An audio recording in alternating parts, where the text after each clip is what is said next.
আসসালামু আলাইকুম। সংবাদে আপনাদের সবাইকে স্বাগত জানাচ্ছি। আমি নুসরাত জাহান। শুরুতেই জানিয়ে দিচ্ছি আজকের প্রধান শিরোনাম।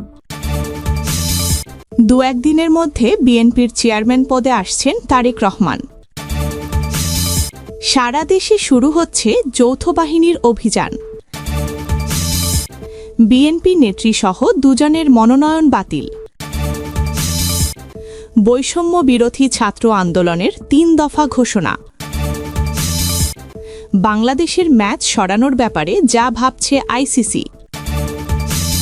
শুনছিলেন শিরোনাম, এবারে বিস্তারিত। বিএনপির মহাসচিব মির্জা ফখরুল ইসলাম আলমগীর জানিয়েছেন, ভারপ্রাপ্ত চেয়ারম্যান থেকে দু একদিনের মধ্যে তারেক রহমানকে দলের নতুন চেয়ারম্যান হিসাবে ঘোষণা করা হবে। রোববার ৪ জানুয়ারি বিকেলে সিলেটের বিমানবন্দর এলাকার একটি অভিজাত হোটেলে গণমাধ্যম কর্মীদের সঙ্গে মতবিনিময় সভায় তিনি একথা জানান।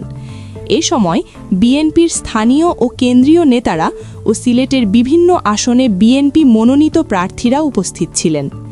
এ সময় মির্জা ফখরুল বলেন, নির্বাচন নিয়ে আশার সঞ্চার হয়েছে।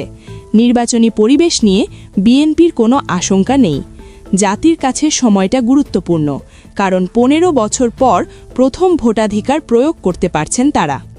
নির্বাচন কমিশনার ব্রিগেডিয়ার জেনারেল অবসর আবুল ফজল মোহাম্মদ সানাউল্লাহ বলেছেন, আসন্ন ত্রয়োদশ জাতীয় সংসদ নির্বাচনকে সামনে রেখে সারা দেশে শুরু হচ্ছে যৌথ বাহিনীর বিশেষ অভিযান।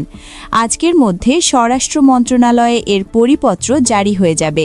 রোববার ৪ জানুয়ারি কক্সবাজারে জেলা প্রশাসন আয়োজিত এক মতবিনিময় সভায় প্রধান অতিথির বক্তব্যে তিনি এ কথা বলেন। তিনি আশা প্রকাশ করে বলেন, এখন থেকে যৌথ বাহিনীর অপারেশন শুরু হবে সারা দেশে। সব বাহিনী প্রধানদের নিয়ে নির্বাচন কমিশনে ইতোমধ্যে মিটিং হয়েছে। এই বিষয়ে সব হেডকোয়ার্টার অবগত রয়েছে। চট্টগ্রামের ১৬টি সংসদীয় আসনে মনোনয়নপত্র জমা দেওয়া ৫ নারী প্রার্থীর মধ্যে ৩ জন নির্বাচনের প্রতিদ্বন্দ্বিতার সুযোগ পাচ্ছেন। যাচাই বাছাই শেষে ২ স্বতন্ত্র নারী প্রার্থীর মনোনয়নপত্র বাতিল ঘোষণা করা হয়েছে।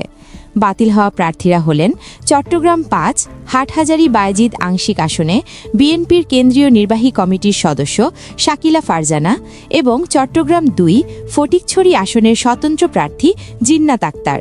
অন্যদিকে দলীয় মনোনয়নে অংশ নেওয়া ৩ জন নারী প্রার্থীর মনোনয়নপত্র বৈধ ঘোষণা করা হয়েছে। বৈষম্য বিরোধী ছাত্র আন্দোলনের হবিগঞ্জ জেলার সদস্য সচিব মাহদি হাসানকে শুধু জামিন নয়, নিঃশর্ত মুক্তিসহ ৩ দফা ঘোষণা করেছে সংগঠনটি। রোববার ৪ জানুয়ারি রাত ৭:৪৯ নিজেদের ফেসবুক পেজে এ তথ্য জানানো হয়েছে।